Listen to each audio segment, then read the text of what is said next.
Feeling a little stuck, maybe needing just a healthy dose of inspiration or just a little bit more motivation to get you through the day? If so, then this episode is for you. What's fascinating when I sit down with Caitlin Mahoney on today's episode is she is a recruiting expert. But what I like about her approach is she not only looks at what seat is she trying to fill, but what's the culture of the company and who's going to be the ideal person to help build on that. So before we get started, if you find value in content like this, please go ahead and hit that subscribe button now. As always, I'm your San Francisco referral partner, Shawn Kunkler. Caitlin, thanks for joining me today. I sincerely appreciate it. Yeah, happy to be here. I know you're busy. You obviously run your own business. So to kind of give the listeners a little bit of context of who you are, let me kick off the first question with, who are you and what do you do? I am a consultant and a business advisor. I'm a team builder. The core skill set is recruiting, but I introduce it as team building because it's so much more than just bringing people into a situation. You have to build a foundation to catch them and make your team effective. And I do that with startups and I do that with small businesses. I love that. So to kind of give everybody some context, you and I actually met because you were recruiting for a company looking for an executive. I was the referral. You called me. I was thoroughly impressed by the questions that you asked and the depth and the nuance of them, that you and I quickly became friends and have had amazing conversations after that point. So thank you for joining. Within the real estate space, not everybody, but a lot of agents get to the point where the workload becomes too cumbersome. And so then they start to hire and they start bringing people on. And then, as you know, as you just shared, you bring 2 people on, the culture changes. You bring 3 on, the culture changes. And you bring 4 on, it changes, which is natural, but you're also trying to guide how it's changing. So I think this whole conversation is going to be, I'm really looking forward to it today. So let's I want to talk a little bit more about your approach. How do you, when you start working with a client, what is your approach? How do you start unpacking it? How do you learn about them?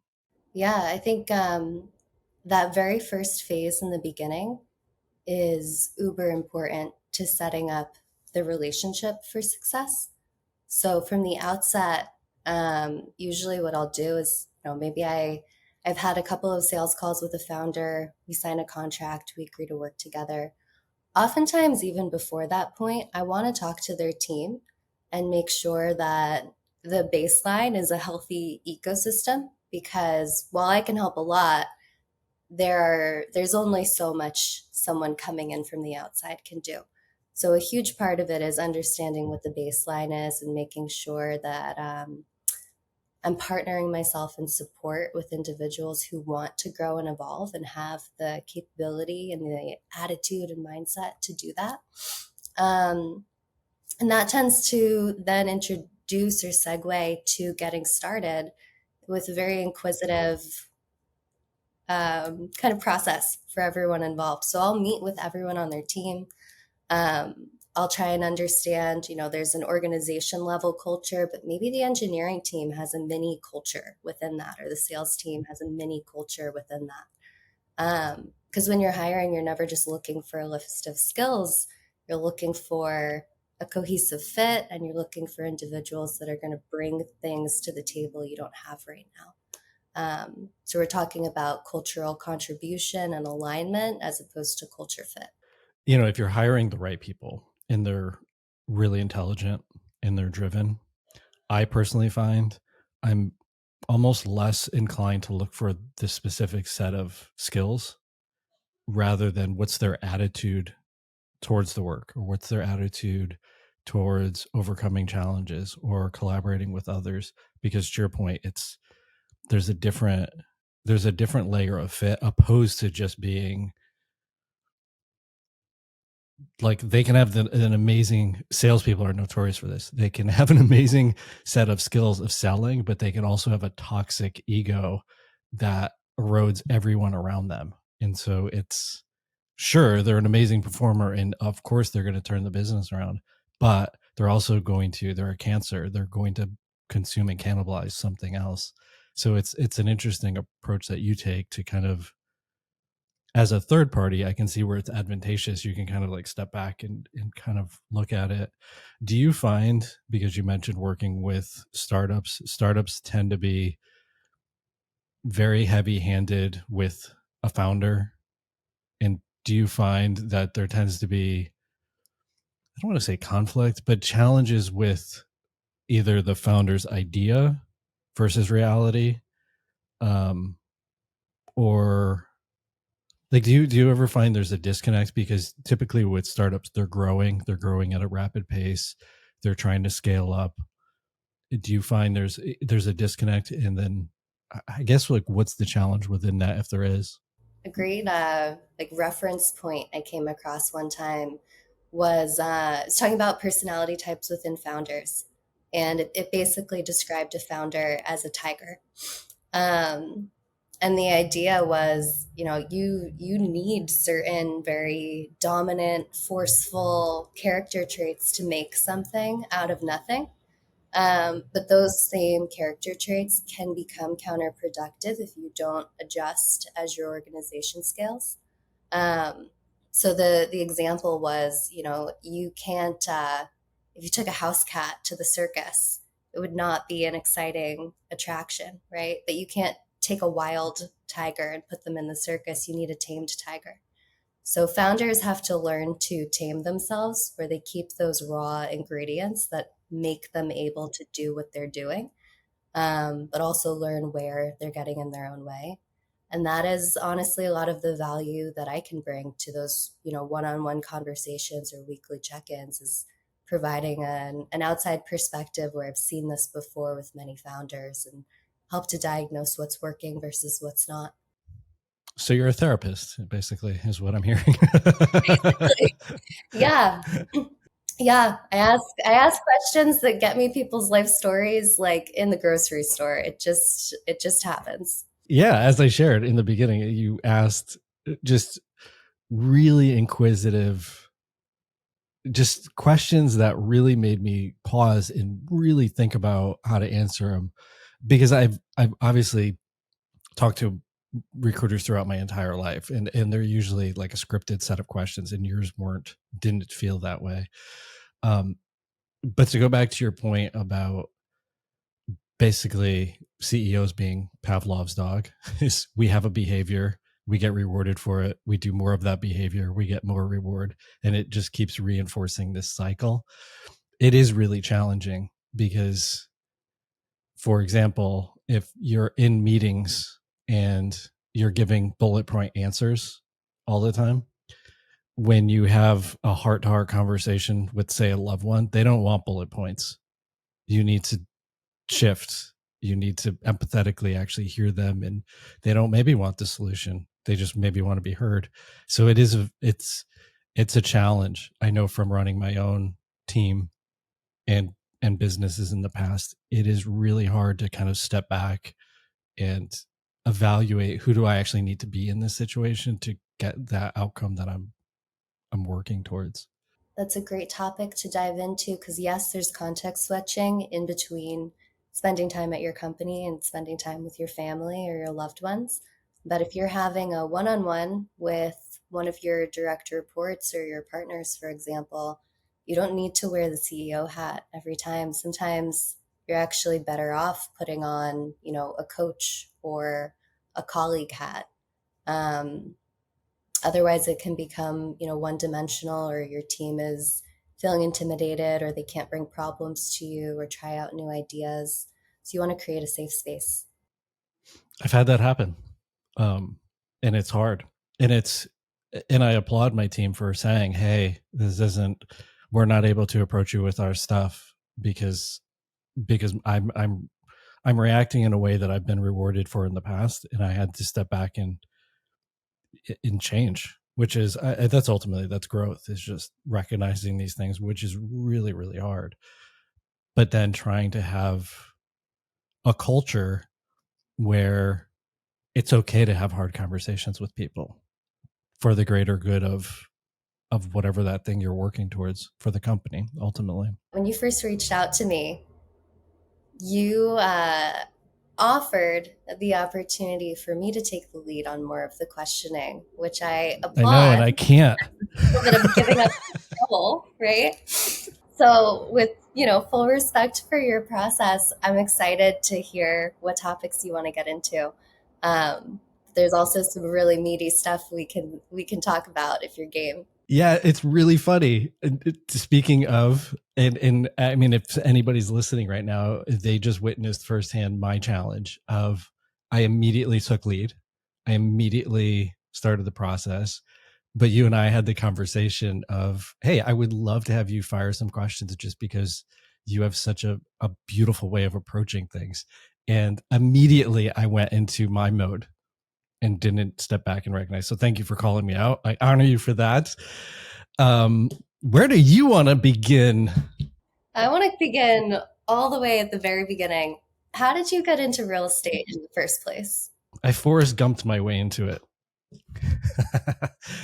So I was running martial arts schools, and then I was doing some consulting for them. And I hit a point where I actually had a lot of injuries, and I just was between the injuries and the challenges I had within that culture of the company and the business. I knew I wanted to break off and do something bigger, more on my own. And so I started to partner with a really good friend of mine, and we started to build essentially our own real estate company. And through that process, we both basically came to the realization that it wasn't working. At that time, I had gotten a job for as a luxury or a membership director at a luxury athletic club. And I did that because I wanted to understand the inner workings of the business. I wanted to learn different aspects of how it's structured, how it was run, where it was efficient, where it was inefficient, learning sales techniques, really just honing my skills. And while I was there, he and I decided that building this martial arts studio wasn't really in our cards. It just wasn't something we wanted to do. But at that time, I was working out usually midday. And interestingly enough, a lot of agents work out, realtors work out midday. And I became friends with one of them, and he was my spotting partner, and we would just work out. We'd meet up same time and do our lifts. And then one day he was just like, hey, I genuinely think you do really good in this space. You should consider it. And I just was like, yeah. And he did commercial real estate. And I've known him, I knew him at that point for a good 6 months. And one day he's like, look, man, I'm going to tell you how much I made in my first year. I'm not telling you to impress you. I'm telling you to inspire you. And when he told me the number, it was like somebody took all the air out of the room. It was a massive number. And I immediately went home and there was an online course. I literally went home that night, ordered it, and started working towards it. And so that was kind of the tipping point. So, when you got started, I want to talk about like expectations versus reality. He gave you this idea of what was possible. What was it like to start actually going after that? I'm cautioning myself in the way that I'm phrasing this because I don't want somebody who's listening brand new to get discouraged, but it was the hardest 6 months of my life to get started because it's it's it's like it's trying to take a sip of water from a fire hose because you don't know anything. You're trying to learn contracts and neighborhoods and districts and property types and property inspections and disclosures. And so you're just constantly overwhelmed while you're simultaneously trying to produce a sale because you only eat what you kill. And so if you're not making sales, you have no income. But what I did do was I knew the type of property or the price point I wanted to sell, and I knew the neighborhood I wanted to sell in. And so I just reverse engineered it. And I thought, well, who's buying those properties? People who go to open houses at similar properties in the same neighborhood. And so I picked a brokerage that had the most sales in that part of the city. And then I literally zeroed in on one agent who produced or made a lot of sales in that neighborhood, became friends with her, showed her through value that I will work my butt off anytime you give me the opportunity to host the open house. I blitzed her the open house. I hosted 3-4 days a week, and I would send her all kinds of updates when I would show up, when I would leave. I would send her reports. I made it so her job was easy. And I happened to meet a person who he was selling his company or selling a portion of the company and needing to move and buy a place. He had cash and he had to buy a place within a month. And so my first deal was for 2.5 million in a very short period of time after I met him. And that combined with, I met another client who bought a $1.8 million property shortly thereafter. I basically made in 2 transactions what I was previously making as my base doing sales for my previous company. And so like overnight my business changed. But I also want to preface it with the overnight part. It was really dark for 6 months. And then the day came, and then it just started to build and evolve from that point. But it was a very, very challenging journey, and there were a lot of days that I would wake up and I would do, it's like working out. You go in, you do your reps, you leave. You go in, you do your reps, you leave. You do that for a week, you get on the scale and you're like, nothing's changed. And it's hard to be like, I'm going to go in and I'm going to do my reps regardless of what the scale says. And that's the same thing. Like I would just work my ass off, and I didn't see results until this until all the stars started to align, and it started to build from that point. Now, you have a lot of past episodes about consistency, about motivation. Um, so, without going too far into it, in a few words, what what is it that kept you going through those really dark first 6 months? I did a lot of little things. As I shared previously, prior to getting to this, I worked out all the time. And so when I would work out and I was working out alone, I would throw in a headset and I would listen to an audiobook.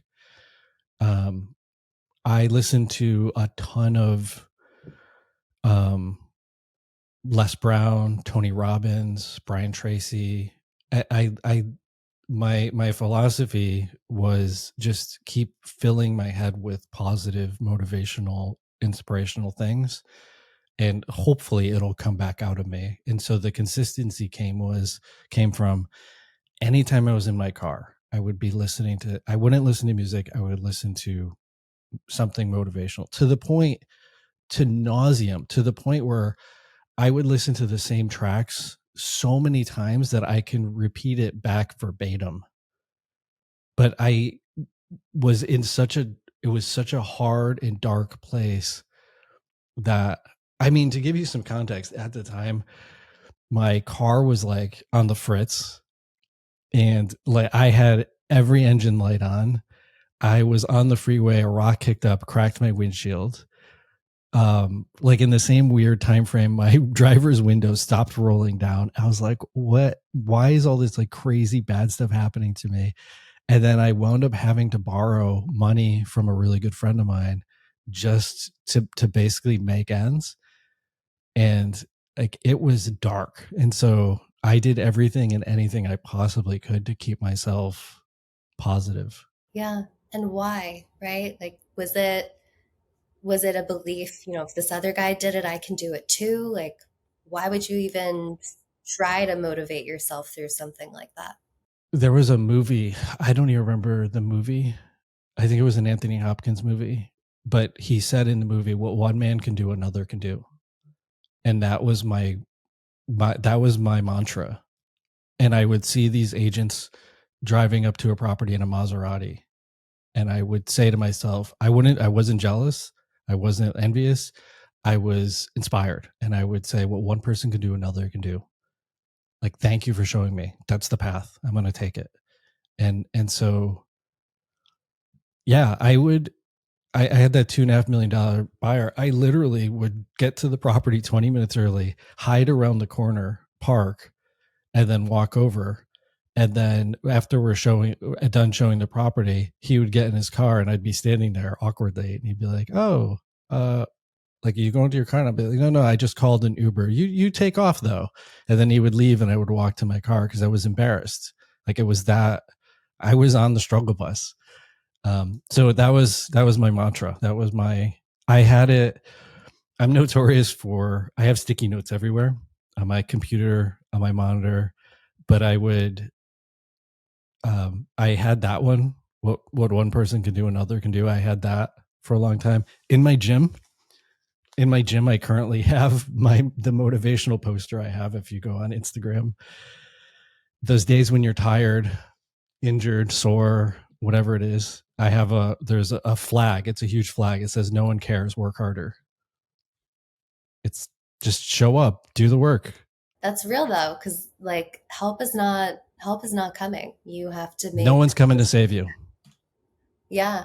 I had some moments when I got started. Yeah, that's what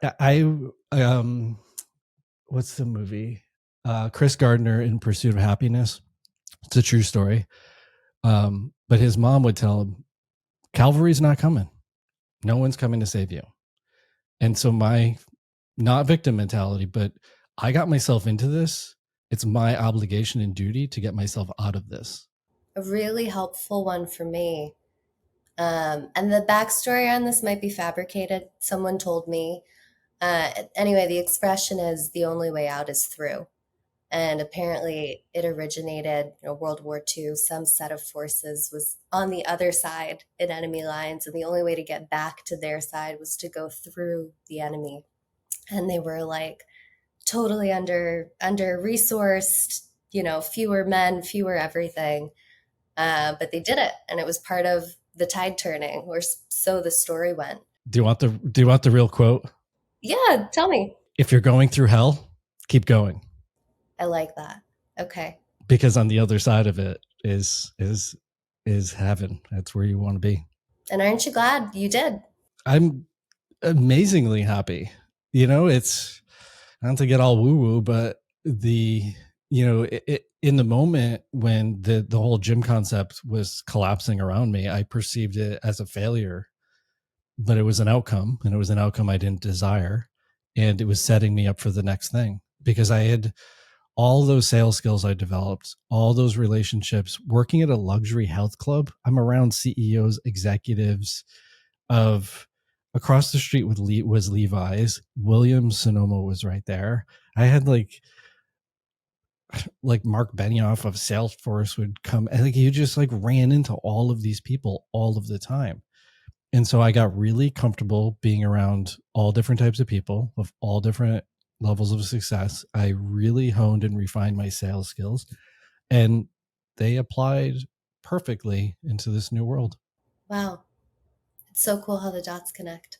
So looking forward, right? You get started in real estate. Um, when you did that, did you envision that you would ultimately be building a company one day, or did you see yourself as a free agent and maybe not able to see beyond that?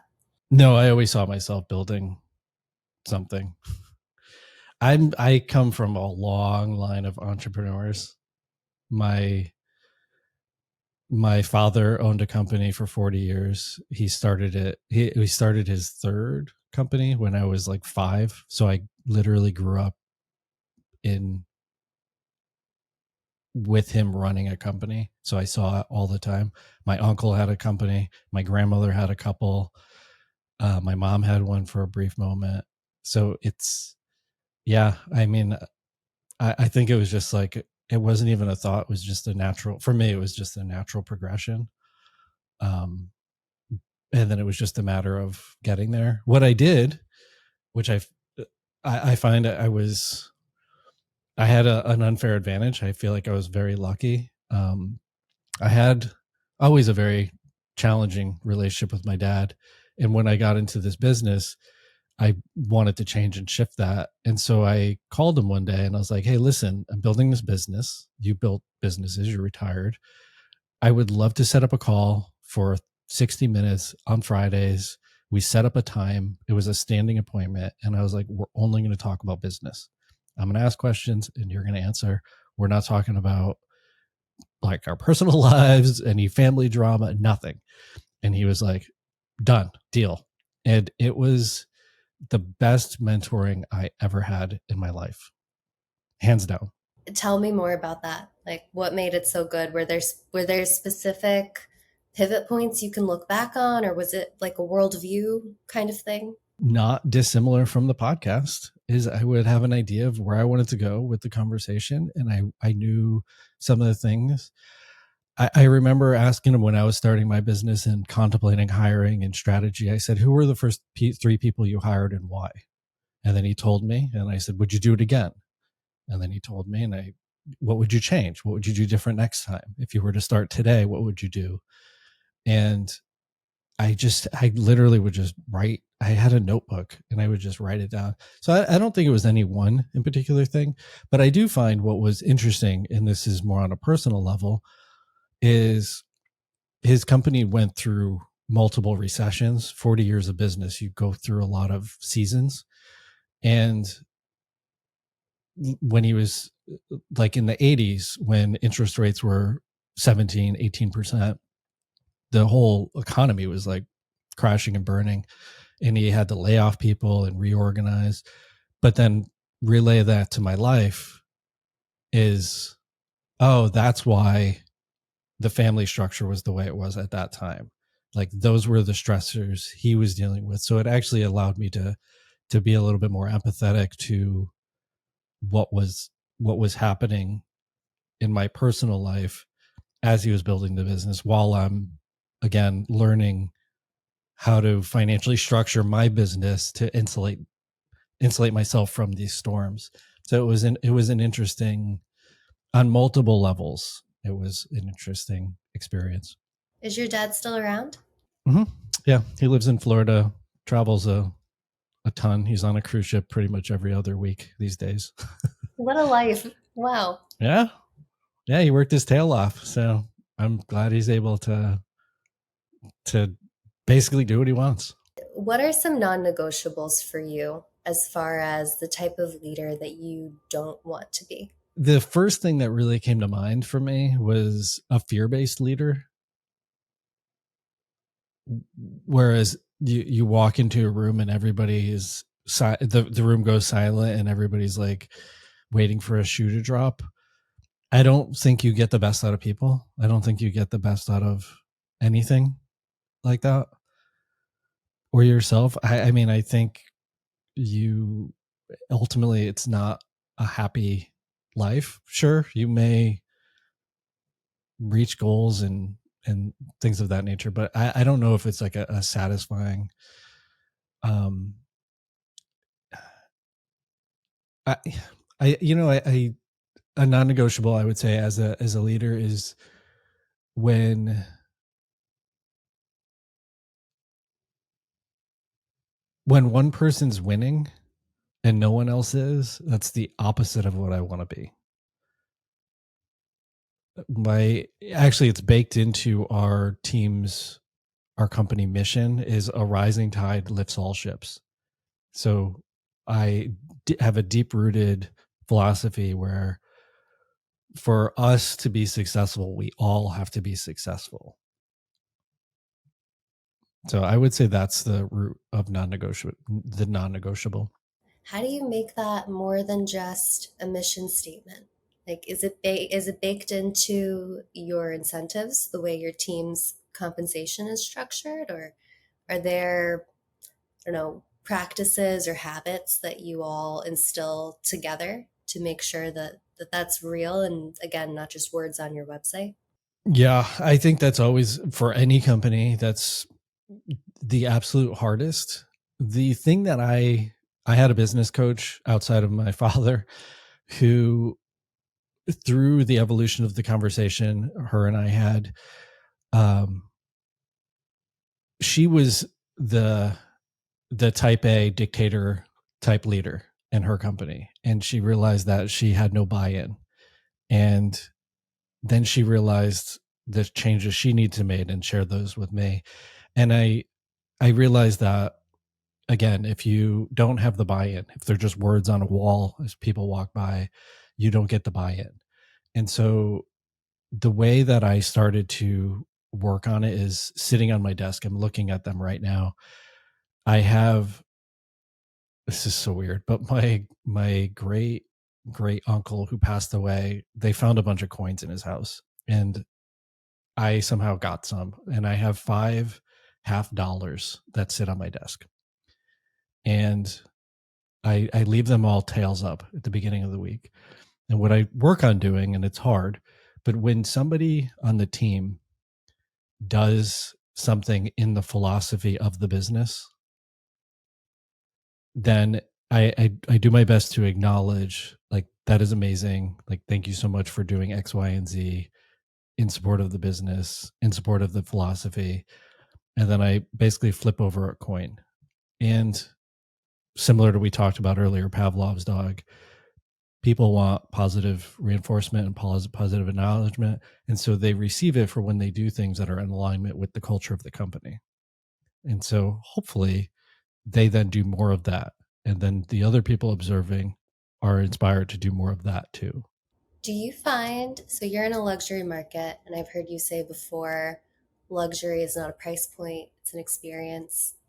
Are there ways that the, mannerisms or ways that you would treat your clients need to translate to the way you and your team treat each other? I would say yes, because I feel that, not dissimilar of going back to the earlier part of the conversation where a CEO is getting rewarded for acting a certain way, and then they go home and they continue to act that same way. Mhm. So I feel if you are really outwardly being a certain way with clients, it naturally starts to convey to the team. And so with clients, the two philosophies that we have is treat every client, every lead, every opportunity, every inquiry as your mom and as a celebrity. So you're going to take care of them as if they were family, and you're going to respond and be on top of everything as if they were an A-list celebrity. And so on the back end, the our operations manager, she then knows to help the agent be in that position. Her task or job is to support the agent to support the client. And so it's a team effort. So yes, I would say the how the client is treated, it definitely is, it backs into how the team treats each other. What are you proudest of about your team? Everybody on the team is able to have hard conversations with anybody. And so again, if it's for the greater good. And then the secondary to that is, have you heard of the 80-20 rule? Yeah. For anybody who hasn't, it's basically 20% of agents, let's say, do 80% of all the production. And so we took the 80-20 rule and applied it to the business. Whereas most of the time, people will spend 80% of the time on the problem and 20% of the time on the solution. That's not our philosophy. Ours is, let's spend 20% of the time isolating what specifically the problem is. And now let's spend 80% of the time brainstorming on solutions. And so it gets us out of the complaining mode and it gets us into problem solving mode much quicker. And so I would say it's twofold. It's that piece, and it's the ability to have sometimes hard conversations with people about how we can do things better. Are you comfortable sharing if there's a story or an example where you were on the receiving end and someone on your team called you out on how things could be better and where you needed to be part of the solution for it to work? Recently, Kat will love this. We had a meeting one day and she just was like, "You need a vacation. You're burnt out." I was, I was, I when I start to burn out, I get really short and I get really, um, I don't think big picture. I just think let's just get this darn thing done as fast as we can, and so I become very, very quick. I do get tunnel vision, and she recognizes that and will like call me out, and then which I absolutely appreciate her doing this. She actually wound up putting some blocks on my calendar, knowing and seeing that I was getting that way, and was like, "Hey, I'm not putting any appointments in this whole section, so you can actually catch your breath and catch up on the things."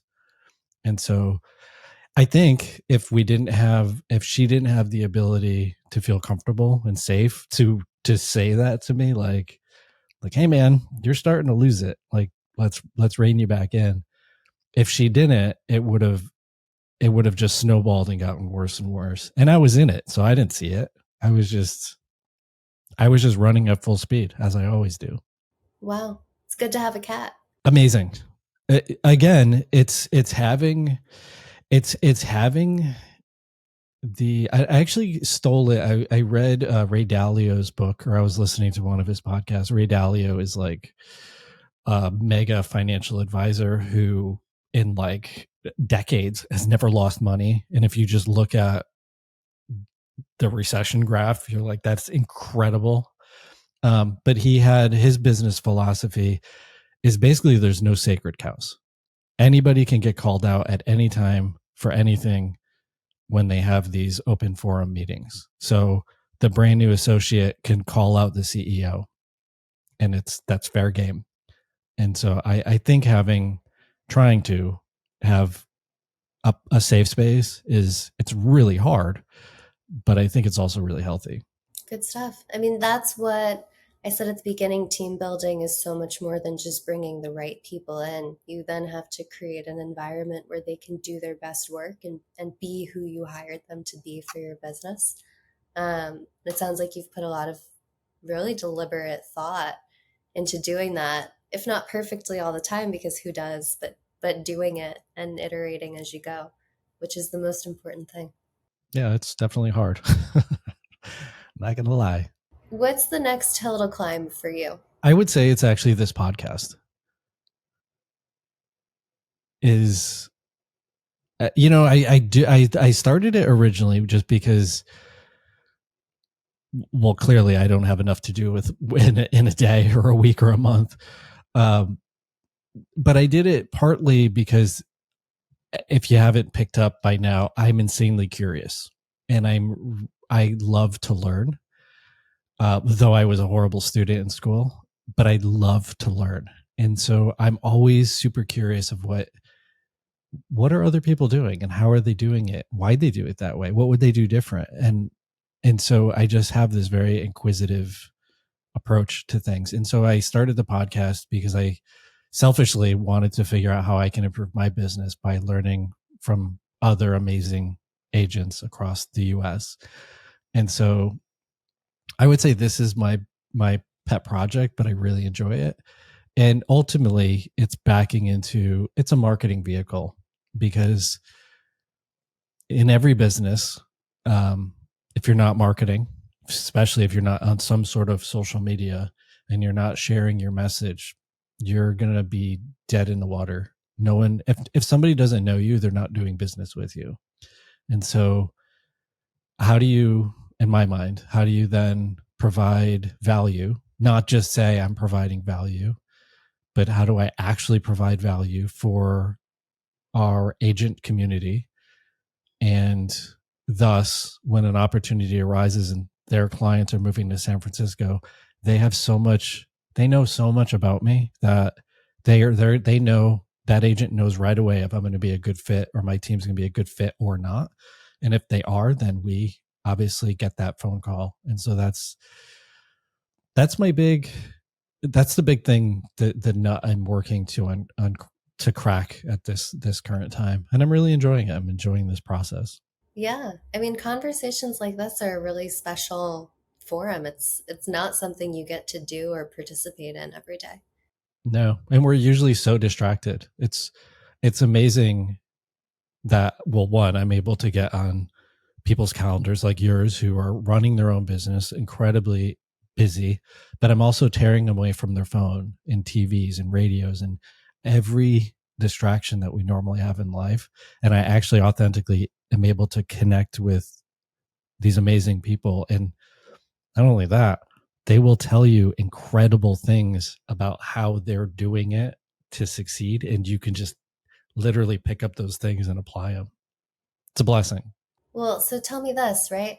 I'm not doing a ton of social media for my business, for example. I'm sure you have audience members who, aren't making full use of this world. How would you advise somebody to get started? Particularly, someone like me who posts on Instagram maybe twice a year, right? It just doesn't come naturally. Where do you begin? I have a love hate with social media. So I'll preface it with that. I don't do a lot of posts personally. So I would say I think the mistake that people do is I think it's multifold. I feel that we spread ourselves too thin. For starters, is there's LinkedIn, there's Twitter, there's Facebook, there's Instagram, there's YouTube, there's all these different podcasts. And so one, I think we try to go on too many platforms all at the same time. And we don't have a good effect, right? So consistency. And so I would first say to somebody wanting to do it, and this is based on all those conversations I've had with a ton of people, is start with one platform, but don't start with the one that you love the most. Start with where you feel your clients are hanging out. Copy. Business and business related things, they're probably going to be hanging out on a business social media, which is LinkedIn. If you're in real estate and it's a very highly visual experience, or you're a hairstylist, it's a visual experience. I'm not going to read about a haircut. I'm going to look at a haircut. So I would use Instagram. So I would try to figure out where's the one place. And then I would figure out who is the one person you're trying to have a conversation with. So I'm not just posting to a platform, but who's the one person that when you write something, you're writing it to that person. Who are they? Are they male? Are they female? Are they a CEO? Are they the exec? Are they just the decision maker? What do they hope for in their business? What are their fears? How long have they been doing it? And everything should be crafted specifically towards that individual. How did you boil that down for your business? Right? Because I hear you talk about luxury as your niche, but I'm going to steal this. I had a conversation with Jess, and she called attention to it, and I appreciate it. And so luxury it's not a niche, right? Luxury isn't it's not packageable. It backs into who is buying the luxury. Like, let's say we're talking Chanel bags and Maseratis and five-star hotels and Michelin restaurants. Who is the individual going to those? That's luxury. It's not just pretty pictures, but then what do they hope for? What do they fear? What are their concerns? And what's the conversation? How do you help them?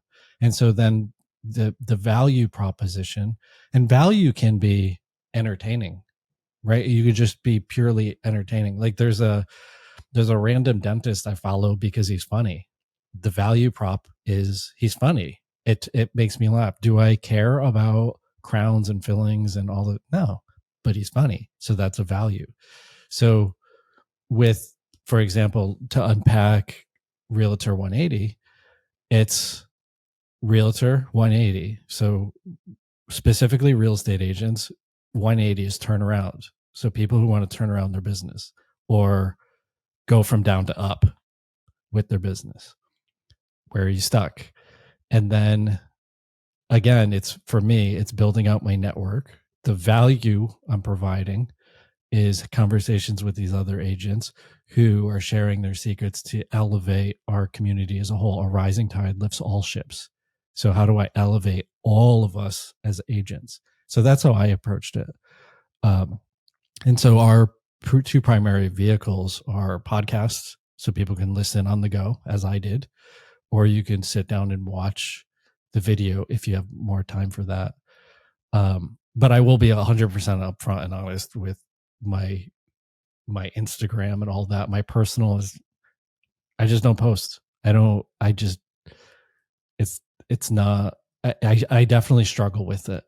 And if you look at it, it's not, I think there's maybe 2 houses and everything else is me working out, off-roading, like taking a hike, smoking a cigar, like just random things I do in my life. I would love to spend the time we have left talking about choosing your clients wisely. Mm. I think that's something every entrepreneur has to go through. Sometimes we learn the hard way. Um, you could, I don't know if you have specific stories or advice, if there was a big light bulb moment or problem you found yourself in, but what's your advice there? My advice is, and I did this with my business, again, we talked about social media and I'm even guilty of it. I said, who's your ideal client? Like, where do they work? What keeps them up? What do they fear?